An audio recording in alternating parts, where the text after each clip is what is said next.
Thank you for joining us wherever you are. This podcast episode is brought to you by the Old Ways Actual Play team. This actual play uses the 7th edition Call of Cthulhu tabletop role-playing game rules by Chaos. This actual play is performed by adults and in an adult setting. While we try very hard to stick to language for all ages, listeners should know that this podcast may include mature themes. All content, including names, places, events, companies, and etc., that may bear resemblance to entities living or dead, is strictly coincidental. My name is Michael Diamond, and for tonight's game, I will be your keeper.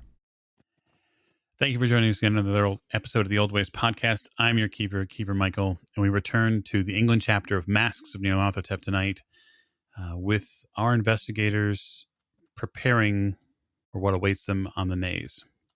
So let's get to introductions. First, to my right. This is Lawrence, Lonnie anyways, playing Lawrence Edward Oliver Forsyth, and does anyone happen to have any mustard gas? Could really use some. Yeah, I mean, not offhand, but maybe you could check the pantry. To his right. This is Morgan. I play Lillian Lane, and I think Lawrence could probably use a bath. Yeah, no, I mean, that's a fair point. Fair point.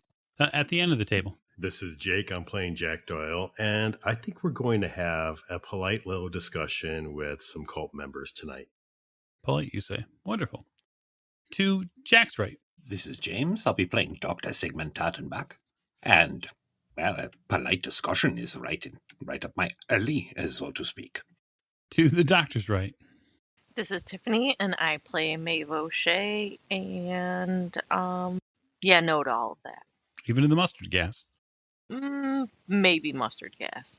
Fair enough. Keep your options open. All right, and last but most certainly not least. This is Alex. I'll be playing Simon Granger, and I think I am way out of my element. Yes, perhaps that last encounter may have awakened you to the thought that things are not necessarily in the same realm or league that you were expecting. But they're cheaters. Who's cheating? So we raised the curtain tonight back at the Marina Side Hotel in Walton on the Naze. It is morning. The investigators are now just 3 days from the new moon. And some of them had quite the experience investigating the Miser House or its boat dock before returning last night. And so, the breakfast table awaits. The coastal waters here are still lapping against the rocks and the sand, which is a wonderful ambiance for all of you. Some of you probably imbibe coffee or tea as the staff here try to make sure you have everything you need for this morning. There's a paper as well from London. So if any of you are catching up on some of the more traditional aspects of your lives, there have been some interesting happenings in London recently. Have there? Yes, they are still covering the fire in Soho. It took 2 days to put out, but the after effects, now even weeks or so afterwards, are still being felt by the community. Funerals have been held, and the Scotland Yard is looking into potential foul play. Wait, I didn't know anybody died. Last time we heard it was just some people at the hospital. It seems that some of the people who were at the hospital did not recover. So how many people died? 3 total. And how old do you have their ages? Yeah, the paper lists their ages, anywhere between 56 all the way down to 25. You see 2 people, last name of Lee, they list here. And then this older gentleman, the last name is Benton. They don't list their first names out of respect to the families involved. I side glance over to Jack and continue drinking my coffee. You still have the entirety of the hotel to yourself. It being the off season, they're not entertaining any of the guests. And so once you have your meal, the staff shut the doors to the dining room and you have the room to yourselves. Everybody's present? We'll assume yes, everyone's present. I'll just kind of look at the table. Has anyone had any thoughts on how we can hope to work around or overpower or somehow disrupt these rituals, these spells that are being used to protect this house, or these things generally come from these books or these objects of power, yes? Depending. Also depends on the creature and who and what they're called from. Well, I guess what I'm saying is if this thing is some sort of servant or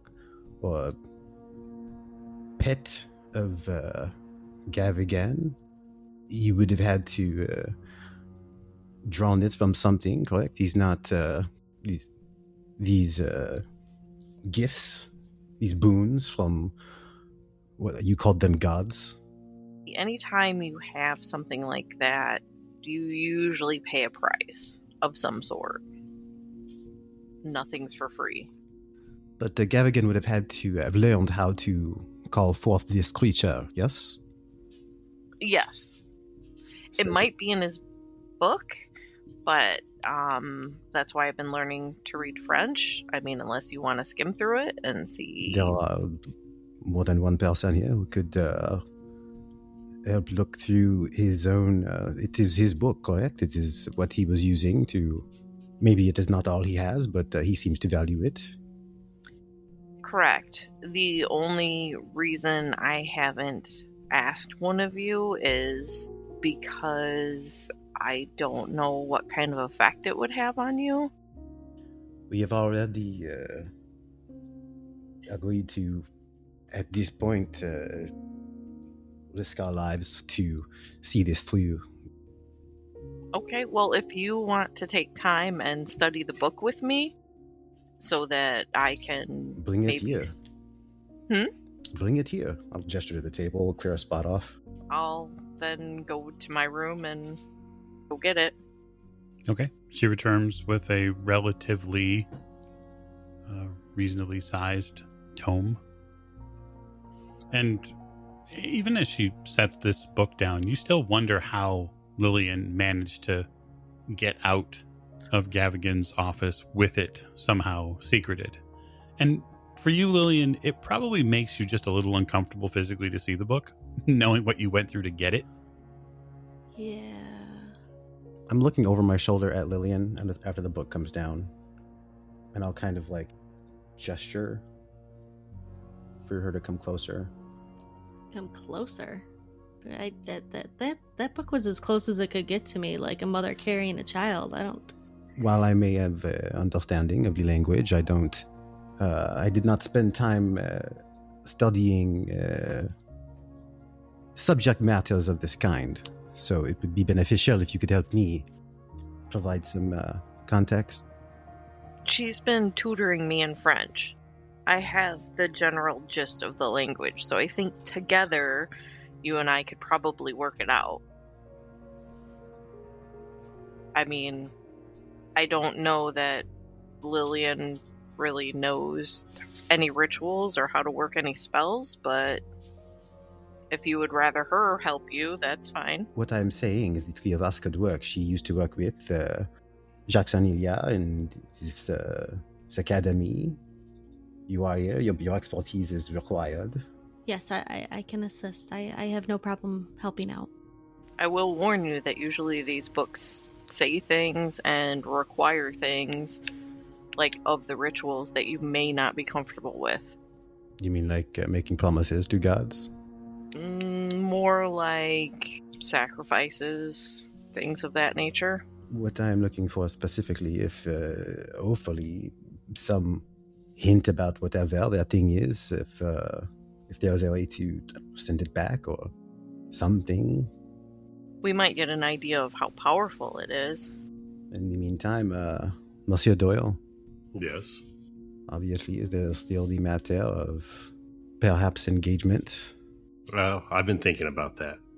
And as much sense as it would it make to simply ambush the cars coming down this way, I don't think it's let's just say I feel like we have been playing fast and loose with certain moral stances lately. While Jack is talking, I have like the book open and I'm trying to, like I'm paying attention, but I'm also just kind of like looking over this. What the hell am I looking at? I'm sorry. You're struggling to do both. Okay. Even listening to Jack and trying to dive into it's a tome, so in the sense that it is written in a very specific type of handwriting. That handwriting is French. It tracks to, it's 13th century French writing, and so it's not even modern French. Okay. And so when you try to do both, you really get mentally twisted. So I mean, I'm not gonna not pay attention to Jack, but I'll do some high level studying. Yeah, you come to the realization that trying to get the gist of what's going on in this tome and listen to Jack at the same time is just more than your brain can handle. Okay, I'll listen to Jack. We're not planning on hitting them in London, are we? No. We know where they're coming here. We have a reasonable suspicion that they're coming here. There's way more of them than there are of us. Mm-hmm. And I've been trying to think of something that we could do to come to a conclusion where, one, they would no longer be of harm to anybody else, but do it in a way where, everybody doesn't get killed. I don't see this going down without people getting hurt, either us or them. Yeah. I just don't.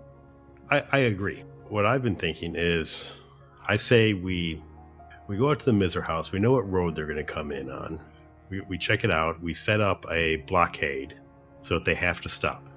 And when they stop, we have the drop on them. We can set up the entire situation from the beginning. But do we know how many people we're expecting? Do we know if they're carrying guns? I mean, they could do rituals like Meave, and in nothing against Meave. I trust Meave completely with my life, but these people, I'm really worried about this, Jack. Well, I don't know what other possibility we have. I think we need a really solid plan where everybody knows their part. Well, yeah, I mean, we can lay it out and set out some kind of battle plans. Well, and we also need to think that the only way to fight this is with their own things, their own ritual, like not using their rituals, but you know what I mean. Fighting fire with fire. Yeah. Yes. And the only thing I don't know about the Miser house is if it's a place of power, because if it is, I may have something to combat those creatures, but I don't know how well, and I don't know how powerful they are. Well, do you have a way of finding out? Well, hopefully the book will talk about it, but I won't know if that place is a place of power until I get there. Mm-hmm. Well, then we have... And if I can feel it, because I'm assuming that none of you could feel anything, or did your stones react or anything? Did anybody think to look at any of that? No. No, we didn't really have time. Right. Okay, this book may be one piece of a puzzle, but this is not the only object of power in your possession. This is one piece of what could be potentially an arsenal of utility, Correct. There are a number of things that have been acquired that are being held here. Right.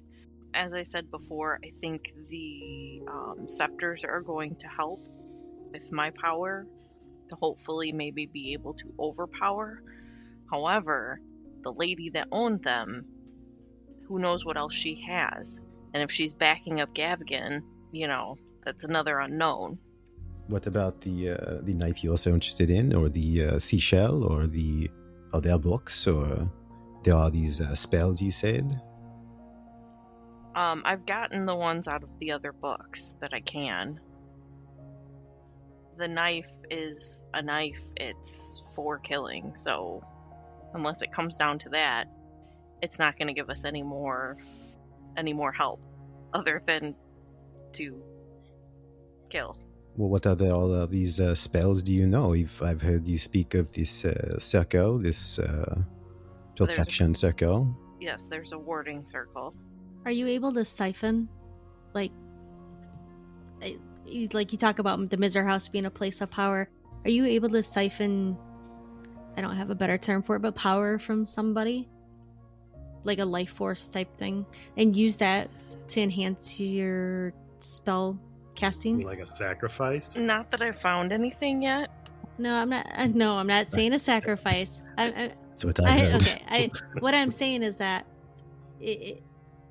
as a person who has some extraordinary abilities, could she use my force for? I don't have a better term for this. To help enhance her powers, not sacrifice me, but utilize that to help with it. Not that I know of. There's things in this book that I don't know about. The only reason I asked about a place of power is because there are only certain situations in which I can summon a helping hand. This is another one of these spells that you are aware of. What, summoning? Yes. What's the helping You wish hand? to bring something here. The helping hand is the thing that was in the cave that got rid of the thing that made Jack a little silly. The god? What? Was that a god? That was god. Right? He was not a god, but a servitor, yes. And this, the mask that you said someone spoke to you? Yeah, I have protection for me, and so that isn't going to help anybody else. As long as Gavigan goes down, I have the protection. What does that even mean? It wasn't real clear. Let me ask a question. Not trying to sound dumb, but that house isn't a prison, is it? I assume they can come and go freely. How come they can come and go freely when the monster is there and we can't? They probably control it of some way, type. Wait, no. Right. I can believe Gavigan controls it. Well, who's to say they can't just come and go when they please if he's not there? Well, somebody's staying there. Who would stay locked up, surrounded by that thing? Are you sure there's somebody staying there? There were lights on in the building when we went. Has anybody had eyes on Gavigan? Or maybe it's the woman, because she doesn't have a place to live now. And if she's the one with the power, then there's your answer. You do not believe that Gavigan has any of this power? I don't know. I mean, I know that he has played around with it. That's all I know, because he was the one who argued with my father about the ritual he performed. I know that Gavigan's been a member of the society for quite some time. Well, or was, until he went to Penhew. So, I mean, stands to reason he probably knows something. And he had that book. So, I'm not going to say he's completely ignorant. But not everybody has the same level of power within themselves to perform certain things. Some people just don't have the strength or have whatever it is that it takes. Some people don't speak or see other beings. And some people do, and then we have to go fish them out. I look over at Lawrence. I look back. So, I'm not to sound dense or anything, but why are they coming here to this house? Well, that's why I think it's a place of power. And we know that they are going to be there on the new moon, was it? That is the new moon, yeah? The dark moon? Yes. We know that they are going to be there on the dark moon, but why? Why are they going to be there on the dark moon? Because whatever they're doing requires that. Whatever they are speaking to, if they're summoning something, we don't know what this ritual entails. Hence, once again, we have to look at this book. Well, it seems to me perhaps the answer is not to stop them, but to let them do exactly what they were going to do. Why would you say that? Well, aren't they going to be busy? Aren't they going to be concentrating on something? Whatever they are doing. Yes, that's... So, wouldn't the opportune time be when they are busy and distracted? I also thought about that. However, I'm just thinking. Well, and I have, Simone. I mean, not, I'm sorry, Maeve. But, Simone, you are quite, well, how do I put this? A padfoot? You are silent. You are very quiet, yeah? And Jack, I know Jack to be quiet, when he has to be. So why don't we let them do what they are going to do, and then we just sneak up on them? I mean, if they are busy and they are doing something else, then they won't put up much of a fight. And if they are truly busy, then they probably won't even fight back that much. In which case we can incapacitate them, tie them up, do what we have to do. But we don't have to kill them. And that is mostly where I'm going with this. Is I do not like the idea of just because they follow an extreme religion or what, to killing them. I am a doctor after all. Well, I'm with you on that. But then you would have to get rid of the leader, first of all, because I don't think that we could guarantee he'd stay in jail long enough, or have any evidence to put him in jail. So then he'll just start up again once we're gone.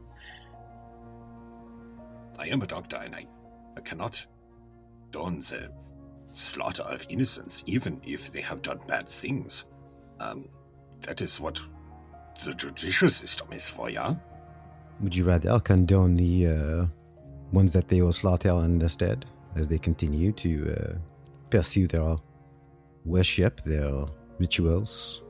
No, I am not saying we let them continue unabated, but I am saying that we incapacitate them and we call the proper authorities and we turn them They will not hesitate to kill any one of us.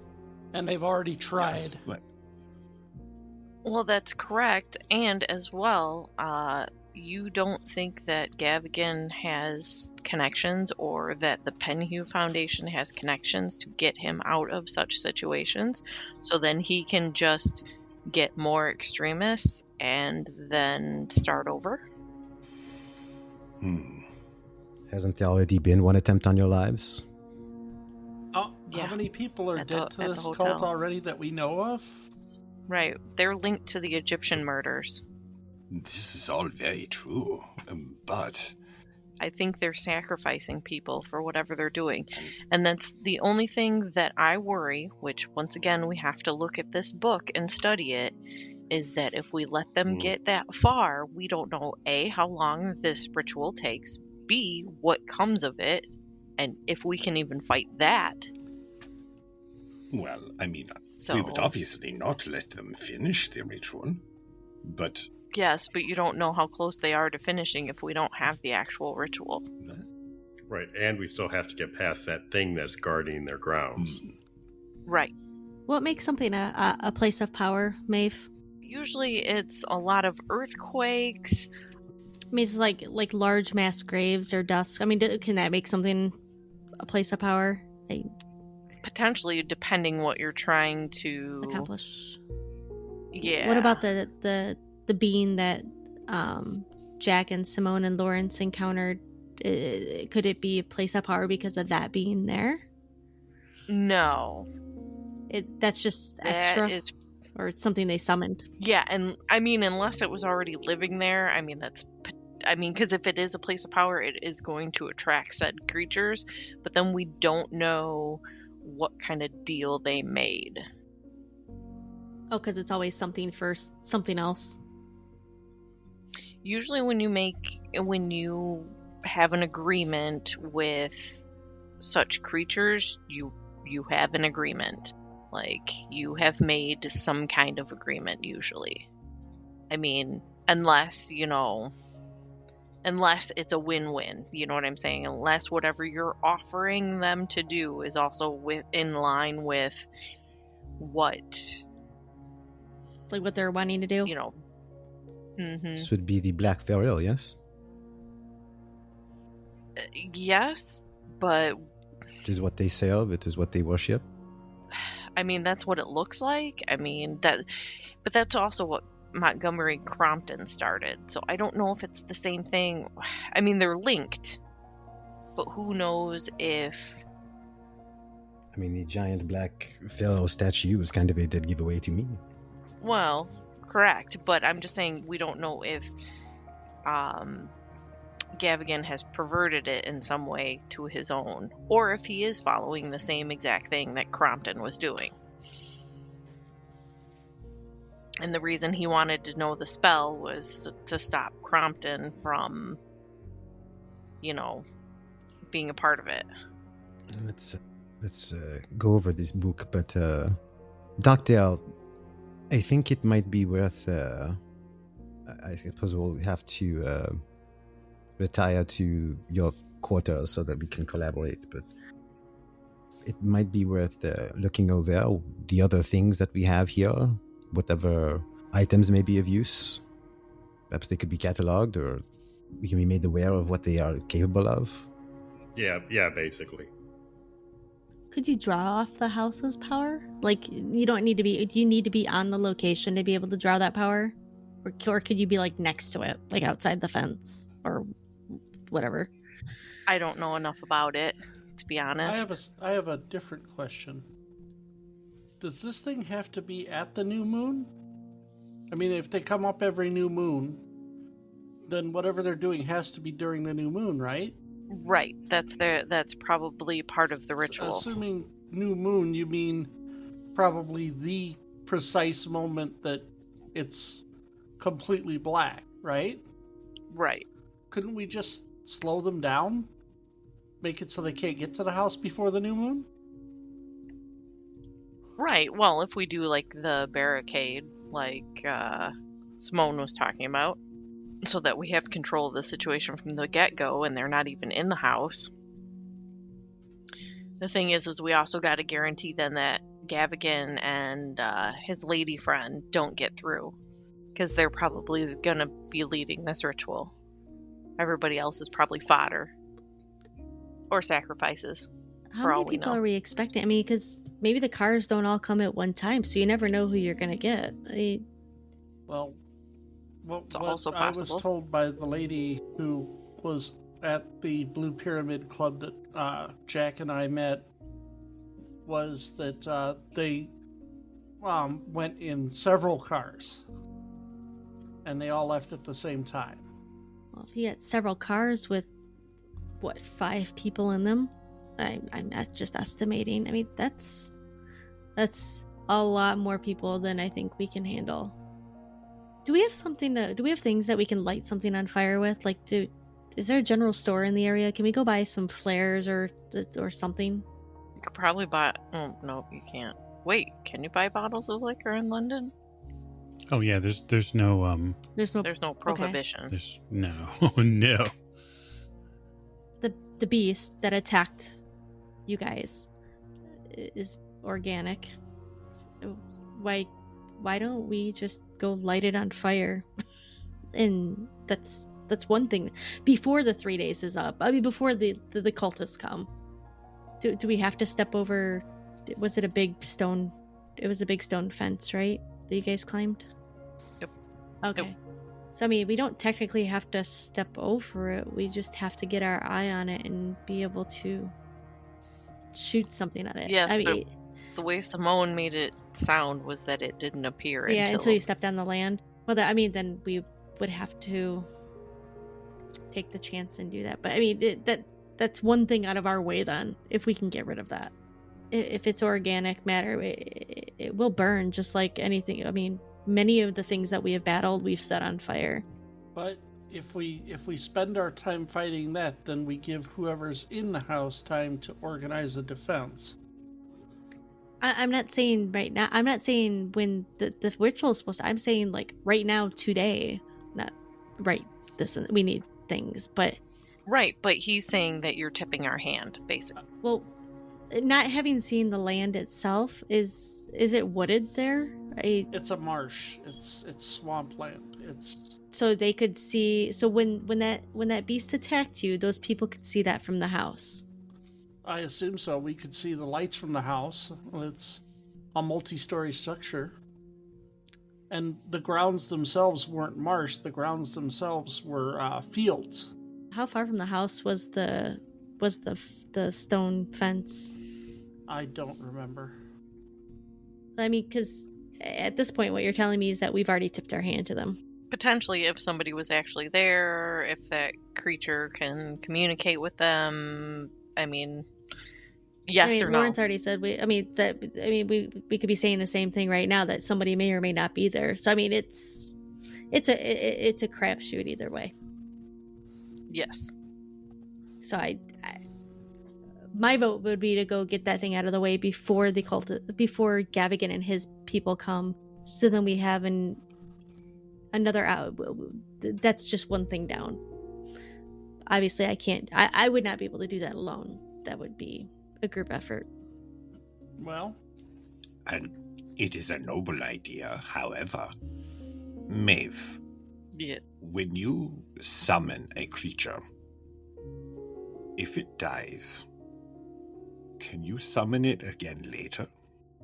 It would be a different servitor, and then the god that it is connected to would probably not be very happy. Well, that's true, but what I'm thinking is, while I do appreciate the idea of taking care of the handiwork now, and going and killing the creature now, which I am all for if it is an abomination to nature, however, Simone did say it didn't appear until he set foot on the ground. Then who's to say that we can kill it in a conventional sense and it will not reappear the next time we set foot on the grounds? Or it cannot be resummoned by any one of the people that are there, you know. What I'm saying is, we may not be able to stack the deck. Right. I think before we make any solid decisions, we should go ahead and look and see what information we can find out in this book, if there's anything, because that may change drastically what we can and can't do and what we do and don't know, because now we're playing hypotheticals when we haven't even looked in the book yet. Actually, if you look over your shoulder, you'll notice that I've stopped paying attention to you all, and I've just kind of had my nose in it this whole time. I'll look over at you then and go, so have you found anything out? I am waiting for the keeper to let me know the answer to that question. Oh, okay. Just reading the first portion of it, skimming the French as fast as you can. So far, you haven't encountered anything described like what you've found. You're getting a lot of backstory. Okay. It is also pretty dense as far as the material goes. So, But I'm a fast reader. yes, but you don't have the book. I know, and he probably won't give it to me. I will sit. That is not my problem. Pluck out his eyes. Wow. I'll just stare at him. That's pretty direct. I will gesture to the seat next to me. Maeve, do you have a book of creatures? You have all these books that I wouldn't touch with a 10-foot pole. And so, I mean, it makes sense that there should exist a book out there that contains, I mean, there's got to be a name for this monster. I mean, somebody's got to know the main name of it. It's not, just somebody just didn't pull it out of their rear end, or maybe they did. Miss Lane, I would venture to say that any unfortunate who happened to come across one too closely didn't have a chance to write down the name in a book. I mean, maybe they asked its name. Maybe it gave it to them. I mean, Well, if it is summoned, it has to have a name from what limited understanding I have of occult nature. For something to be summoned, it must have a name. Yeah? Miss O'Shea and Simone, is the intention of the two of you to study this, skim this together fast as you can to find reference to this creature? Is that your one target at this point? Mine is to see if there's reference to the ritual, to see, and also look for, because I can look for multiple things, because I'll probably be flipping pages faster than him and then just asking him for help, if that's how it goes down. What's that mean? What's that mean? Right. What's that word? The rituals, about the creature. I think those are the two main things that I'm looking for. This tome is written as a story about an ancient wizard named Bibon and his adventures, I suppose, his life, his pursuits. Sure, but it also doesn't mean that there isn't things in here that reference other things, like the Noctic scripts talk about people that were around before the time of man, but it also has other things in it. And then you have the people of the monolith, which is a big poem, but it also gives you hints to other things that are actually in our world that people wouldn't think aren't. Yeah, man, read between the lines. Miss O'Shea, why don't you give me a Cthulhu Mythos roll? You know what you're looking for. Yes. And I will take into account Simone's int roll, which was a success. 43 out of 65, so. I got 15 out of 30. Okay. So, yeah, it's a hard success on Cthulhu Mythos, which is very helpful.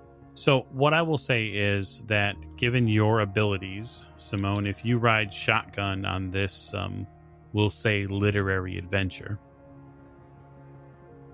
the two of you, by the end of the day, will learn three very important things. One, nothing that you have been able to find in reference to this inside this piece discusses anything like what you saw on the grounds of the Miser House. Two, it does not discuss anything close to the ritual that you are presupposing. There's no dedications to the Black Pharaoh in this. There's no contacting, anything like that from what you can tell initially. And then three, the only thing that you think might be of some use is that there appears to be a working in this book that allows you to create a mystical mist that can surround an area and make the person standing within this mist invisible to entities from beyond. That would be helpful. It would take you some work to learn the rite. Okay. You would have to do some research. And there's also several other workings within this tome. Right, if it's about a wizard, I probably got some good spells up in there. Oh, and Simone, you'd probably happen across the word Atlantis more than a couple of times in this book, which is kind of strange because, it's a little bit of a strange history that you probably have heard about occasionally in tales, in pulp novels and stuff like that. I'm doing my best to try not to connect as many dots as I can. I know that my curiosity is going to end up getting the better of me, but I do my best to rein it in because I know where that leads. And I just kind of treat it like I'll try to treat it like a short story. Mm-hmm. It's just a story. That's just a story. There's no deeper meanings anywhere. It's obviously written by a crazy person. Oh, sure. Yeah, the tough part about going through and skimming these situationally it's not even a full skim because the tome is too big to do that within the time that you're given. But with her hard Cthulhu Mythos roll, those are the points that I will point out to you. As great a font of knowledge as this book most likely is, and Miss O'Shea, you're fairly convinced that this book is exceedingly rare. It does not appear to have anything specific to what you believe Gavigan's or the cult's, or I should say the Brotherhood's aims are here in England. But this could give us insight onto what spells Gavigan potentially has. It could, yeah. But again, I will simply refer you back to your own point, which is the one about grasping at hypotheticals. Well, in addition, if there was nothing here that really makes any sense, perhaps it truly is a working of this spy shop owner. This perhaps your presumption was correct, and she is there. Mm-hmm. If this thing works as intended, this could potentially protect one or more of us, yes? Yes, but I would need time to study and potentially need items to complete it, but I don't know until I can study this spell some more. And then, yes, it could potentially, if you wanted to climb over the wall, we could do that, and then that creature wouldn't be able to see you through the mist, is what I'm gathering so far. But people in the house could see us, though. So, what if we went or... Not necessarily, because you're talking about a mist. This is just saying that it cannot be, from what I can tell, that it cannot be penetrated by otherworldly beings as well, which are going to be more likely to be able to see through fog or a mist than people are. Well, instead of going front on in the house, to do that, I mean, I think that's a great idea if you can get all the supplies that you need. What about going behind the house, around the back? That the thing is that creature probably has some kind of perimeter, right, or some ability. No, I understand that. That's not if that helps us with the creature, that's fantastic. It's the human side, whether that mist hides it from people, and it could, and I'm hoping, but behind the house there seems to be woods behind the house, or some trees, versus it is surrounded by a wall. Right, but the wall itself, am I correct me if I'm wrong, after the wall in the property there's trees behind the house there? Yeah, so just from some of the initial looks that have been done, so this would be Simone and Forsyth's knowledge, at least initially, because they were really the only ones out there when it was relatively light. They would have seen, yes, that there is farmland beyond the fence or beyond the wall that has been built, but there is also a relatively large grouping of trees that kind of push themselves towards the back end of the estate, or the back end of the actual manor, the house itself. So they're relatively close to the house. The issue that both of you would know is, at least from what you've seen at your vantage point, it's open farmland from the wall to the house, and so there is no cover to speak. Right. I mean, from a tactical sense. Right, we'd already seen that bit where there was just an open field from any place outside of the house to where the house is located. Okay, so where's the trees at then, Mike? If I thought we were talking that there were trees from the wall that pushes towards the house. Yeah, so I guess this is the thing that's important to remember about the estate there, from what you know of it. It is exceedingly large.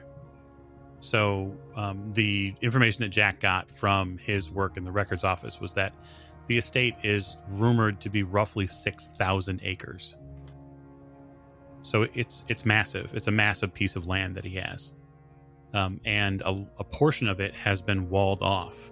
And within those walls, within that walled section, they saw that one portion of it has a grove of trees that are fairly substantial. But they're still within the stone wall. I totally understand that. My suggestion would be that we enter where those trees are, if we're going, or whoever enters, for at least some sort of cover. Well, here's a question. There has to be a road. They drive up. I assume they don't park the cars and hike overland to get into the house. We never found the front gate, but my assumption would be that it is probably southwest of where we were. Okay, can we get one agreement, though? Based on what we know, even if we do not harm any of the other cultists, which I think is going to be very unlikely because I think they're all going to attack us and kill us, or try and kill us, that Gavigan and the lady from the spice shop have to go. Otherwise, they will start over, start somewhere else, and this will all start up again, and they will sacrifice more, and they will get more followers. Well, Gavigan's already tried to kill all of us. Yes, he has, and I'm sure it's with her help. I can agree to that. We can find the road. Why not just crash through the gate? I doubt this creature is faster than an auto. You'd be surprised what the reach can be on some of these things. We can get one.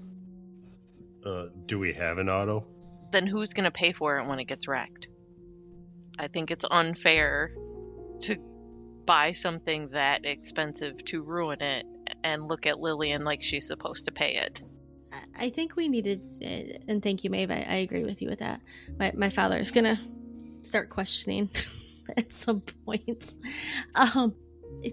That I don't think we need to be crashing through the front doors of anything. I mean, it depends on your timeline. Is your timeline to kill the creature before the group arrives to do their ritual, or are we doing it the same day? I mean, maybe they could conjure another one before the ritual day arrives, but crashing through the front gates is going to, one, alarm if there's anybody in the house. Well, the other thing about that, too, is even if they could summon another one, you're talking about using up some of the power that they have they want to use for the ritual that night. So that may make them make a choice. None of this matters if we don't decipher this right. Yeah, I think that's a great idea. I think we should kill the monster before the ritual day. And you're also assuming there's only one. That's true. You're right, but I believe the point would be that we wouldn't have to destroy it because they wouldn't see. Yeah, if we're invisible and we set it on fire, they're not going to see us. Right. I think that's an acceptable risk, other than crashing through the front doors or getting a blockade of 7 cars and 20 guys on us. I think that's the acceptable risk of I see all of us or most of us coming out of alive. Oh yes, you would rather penetrate their compound with no way of exit, fighting them specifically where they are most secure. That sounds like the odds are very much in our favor. We don't know if anybody's there. We should study. We just said we don't know if anybody's there. They will be on the new moon, and we also know that there are people in the house. Then we go there before they come on the new moon. They're not the several cars aren't arriving until the day of the new moon for the ritual. That we know of. So everybody's speaking in hypotheticals. How likely is it that wrecking the house will do anything to the ritual? Don't even have to kill anybody. But if the house burns mysteriously burned to the ground. If the ground is what has the power on it, if something happened there to make it a place of power, it doesn't matter if the house is there or not. Also, they could have chosen this house because it's so far away from everything else and they can do whatever they want. And if they have sacrifices screaming for their lives, nobody's going to hear it. Once again, if the house is burnt down, it doesn't matter because they will just do it there. It's about the land. It's about the land itself and not the wood built in the house. That's a potential. It could just be because it's out of the way. Right. Because, I mean, you're not going to do something like that in the middle of London. It's kind of like if you go back to the house we were at, that wasn't exactly in the middle of town either. I mean, we can say there could be 20 guys, or there could be 5 guys, or there could be more than one monster. But, I mean, we're running out of time, so we really do just need to say, we have a viable spell from Maeve. I would rather go there and do the spell, complete and burn the hell out of whatever these monsters are prior to these 20 cultists coming on the land. At this point, Lillian looks a little frustrated and, she starts pacing in the dining room. Basically, if one of us can get past the monster, they can determine the answers to the questions which you're asking. Right. Can we please work? So that the spell, we're going to wait. So how many times can we do that spell then? I don't know. You have to let me go and study it. Okay. I'm going to go for a walk on the beach. Lawrence, would you like to join me? Yes. I could use some company. Simone, are you going to help me decipher this spell then? You should adjourn to your quarters. Mike, did I notice there were also references to Atlantis? Absolutely. Okay. So I noticed that there were references to Atlantis, which people of the monolith, correct? Is that the right one? Let me go back to my books. No, Noctic. I have another book that also references Atlantis, so depending what we need or where the references are, we can use that book to reference this. I'll show you how my system works. Anyways, let's go. I follow. So the two of you kind of hole up in her room, and you begin working over this spellcraft. Miss Lane and Mr. Forsyth exit to go for a walk on the beach, and what I want to know is, Mr. Doyle and the doctor, what are the two of you doing? Actually, the doc was pretty much watching the conversation betwixt everyone with a look, vague amusement on his face. And once everyone leaves... So, Jack, what do you think? I think even going into that house before any of this is a bad idea. I tend to agree with you, but I mean... I would really rather catch them on the road outside. I wonder if perhaps we could find one or two cultists out the outer edge, take them into the bushes quietly, and we take their, I assume, robes or whatever, and infiltrate that way. That might work. Go along with their zealotous nonsense until such time as it is opportune, and then surprise! I need to see this house in the light. I want to see the front end entrance to it. I need to have a lay of the land. Right now, we're dealing with too many ifs. It's true. How far away is it? It's a little ways away, but we could probably take the rowboat back up the river and then hike around the outside till we get to the front. Mike, what time of day is it? It's probably about 8 a.m., 9 a.m. at this point. This is breakfast, remember? Oh, right. Well, Jack, I think we should finish our breakfast here, have extra coffee, pack a bit of something for later, and perhaps we take the rowboat. And do you have a camera, Jack? Yeah? I have a camera, yes.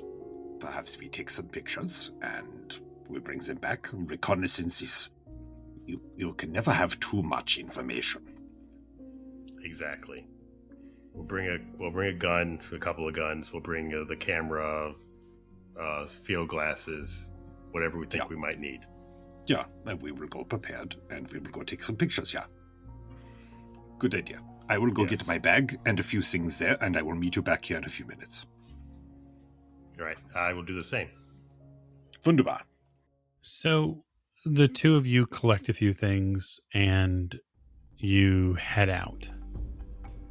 So heading out on foot from Walton of the Naze, you roughly remember, not because you were out in this direction not too long ago. I guess what I want to know from the two of you is, if you get to the boat, because you remember where you'd kind of stuck it at, are you going to go basically back west along the this shallow river area rather than hooking around up north again?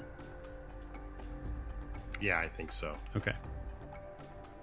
Yeah, that seems to make more direct sense. And if we go back the same way we went before, if somebody did see us, they'd be looking for us on that route anyway. So, yeah. So what the two of you really get a sense of in this first hour or so of travel, because I'm not going to make you roll the rowboat. It's pretty simple. It's the vastness out here. The moors, the sands, this shallow kind of, I mean, it's not desolate by any means, but it's empty of people, that's for certain. Is that what was said by Miss O'Shea at breakfast really rings true? If if they were using the space to just ritually murder people, no one out here would know. Oh, yeah. It is quite lonely out here, isn't it, Jack? Yes. It has a sense of emptiness. I can see why there are so many stories about these places.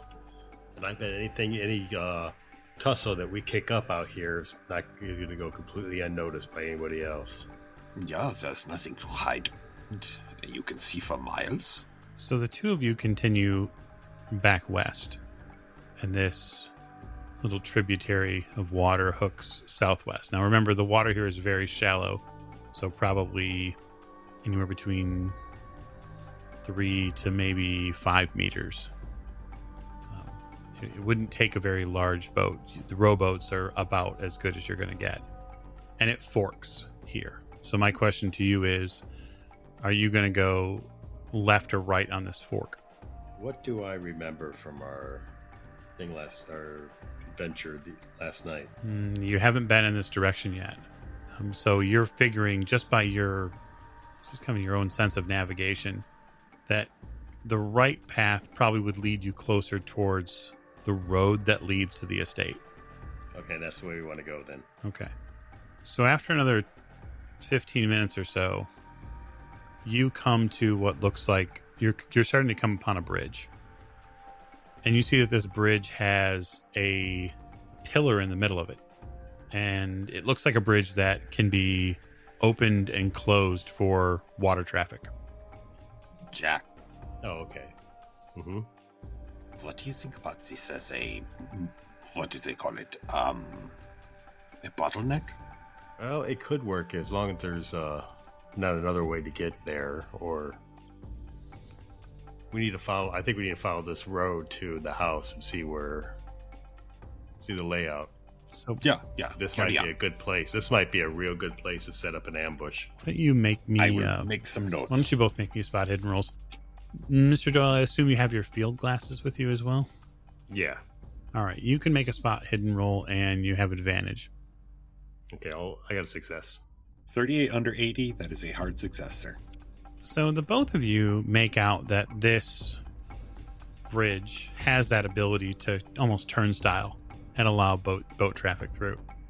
But Sigmund, your eyes are able to see a little bit further down, or I should say up into the land itself, and you see not far from where you guys are floating closer towards, up the road there, and it's not a very wide road, but it's enough for an auto. You see that there is a gate, an iron gate up this road. Jack, look up there. We don't need to construct a barricade. There's already one there. Look, I pointed out. Well, that might be the entrance to the grounds. Let's park the boat over here and see what park the boat. Let's beach the boat. Let's beach the boat over here. Yeah.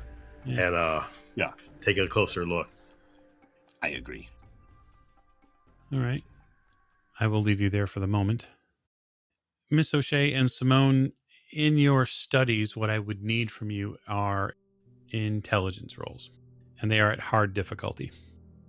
8 out of 90? How is that? Well, that's an extreme. Hard. 16 out of 65. Very good. Alex, roll me 2d6. Okay. So that's 10, so we'll half that. So you'll spend the rest of the day. It takes the two of you a solid 5 hours to go through this spell working. And you learn a couple of things. This spell is very complex.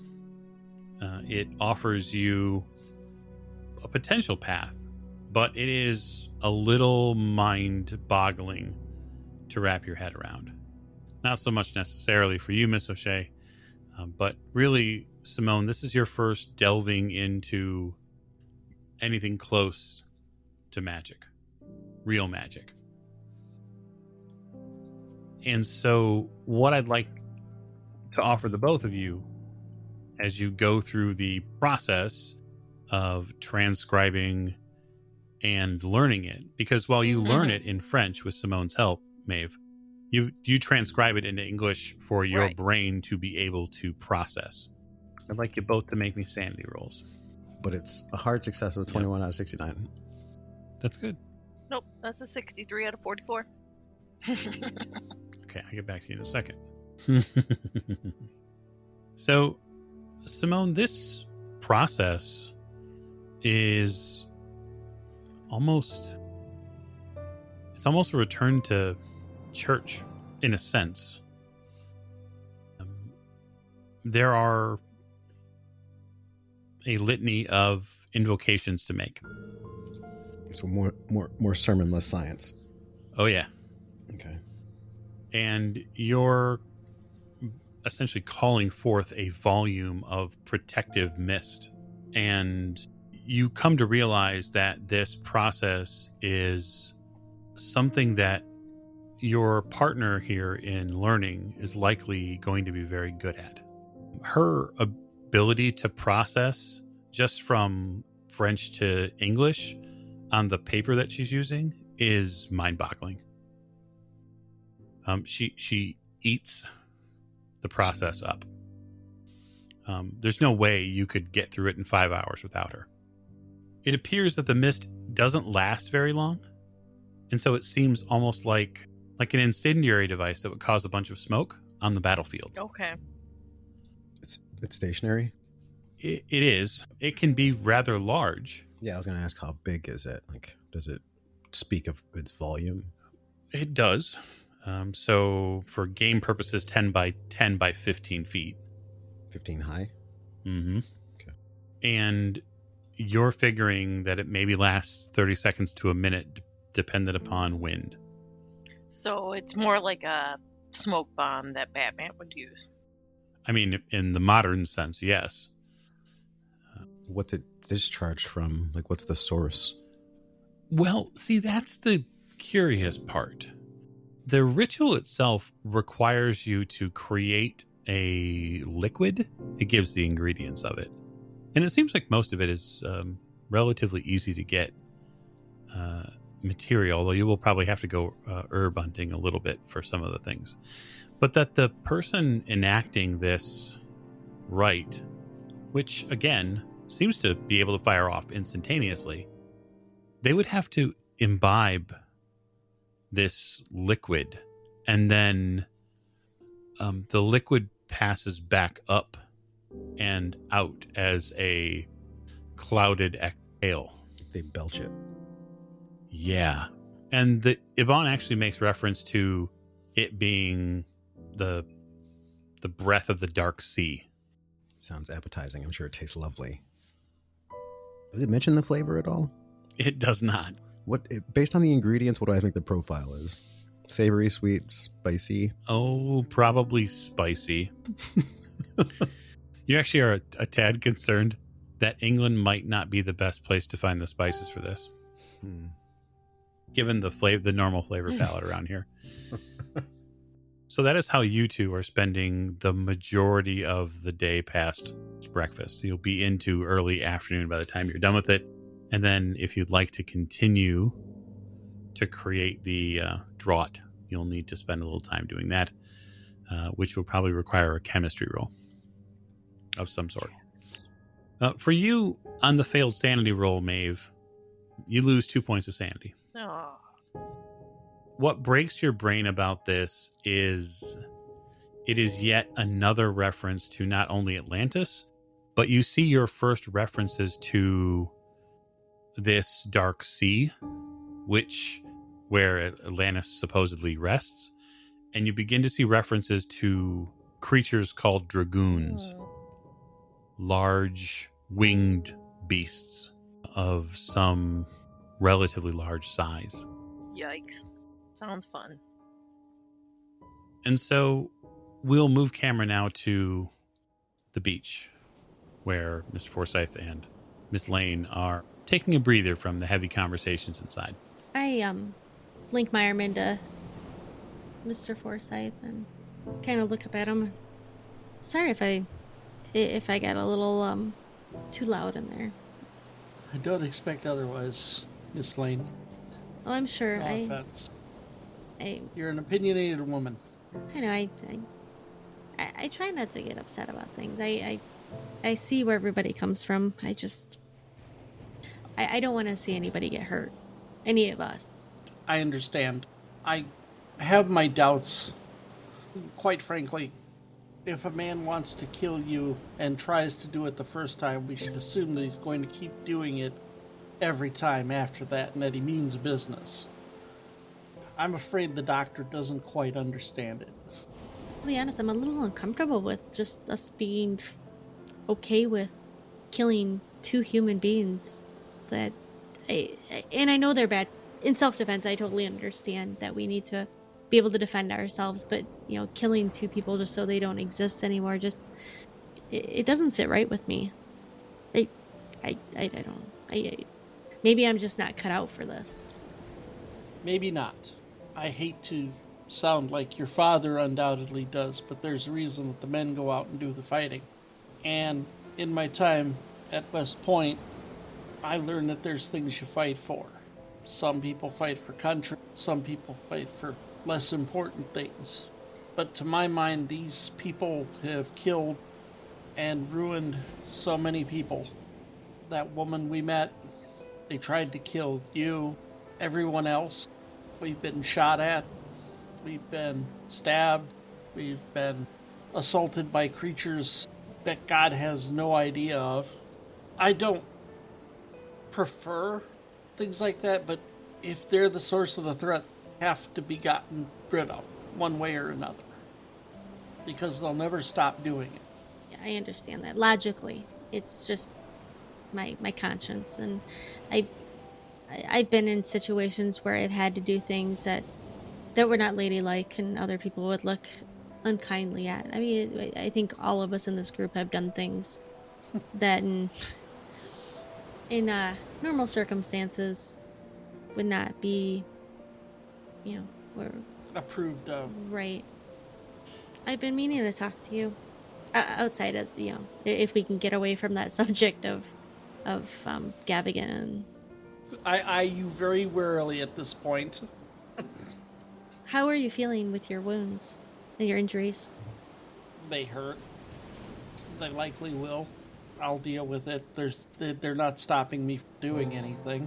So I wanted to talk to you about something. You're likely not going to be very happy with me. At this point, Lillian looks really nervous. So I have never seen you at a loss for words. I know we haven't always seen eye to eye. So I hope you understand that this is really hard for me to say. Do you remember the Carlisle estate? And I mean, I'm assuming you do. The what we went through there. Yes. Unfortunately, you were very injured from that incident.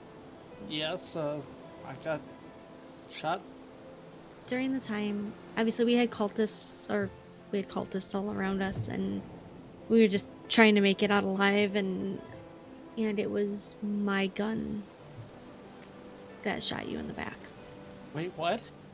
And the reason why I never said anything, I didn't really realize. Honestly, I did not realize it until later, and later became days, and you were on the boat, and then you disappeared, and then it just, there never seemed to be a really good time to, hey, it was me. But I will never forgive myself for hurting you, and it was not intentional, I promise you. And I will forever do whatever it is you need me to do to gain your forgiveness. I'm really sorry, and I'm sorry. I should have told you earlier. I don't even know if anybody else knows that it was me. Nobody's said anything. I was ashamed, and if we're gonna die in a couple days, I just really wanted you to understand that I'm really sorry. She's like looking up at him. She's got like tears in her eyes. I'll take and place my hands on her shoulders, and I will look down and I will say, Miss Lane, there's nothing to apologize for. Even men trained for combat missed their shots. And so I would hardly expect someone without even with just the basics of pointing a gun to miss things. And I'm not angry at you for it because, well, I know what we were up against there, and I want to thank you because, according to everyone else, it was you that shot the beast as well. I'm just grateful that you were a bit more accurate with him than with me. She smirks a little bit and wipes the tears out of her eyes. Well, I'm really glad I didn't kill you. I'm really glad I'm not dead. If you ever desire firearms training, though, I'm sure we could head out to the moors. I actually, Jack has been teaching me hand-to-hand combat. I wouldn't mind some additional arms training. Do you think we could keep this between us? I already, Simone and Maeve, I think sometimes they question why I'm here and my capability, and I don't want to give them any other reason to doubt me, and I really want to prove myself to the group. Were you in Peru? I was not in Peru. But Jackson trusted your judgment. Yes. Jackson and I spent quite a bit of time together. If Jackson trusted you, how could I not trust you? Well, I'm glad you trust me. Well,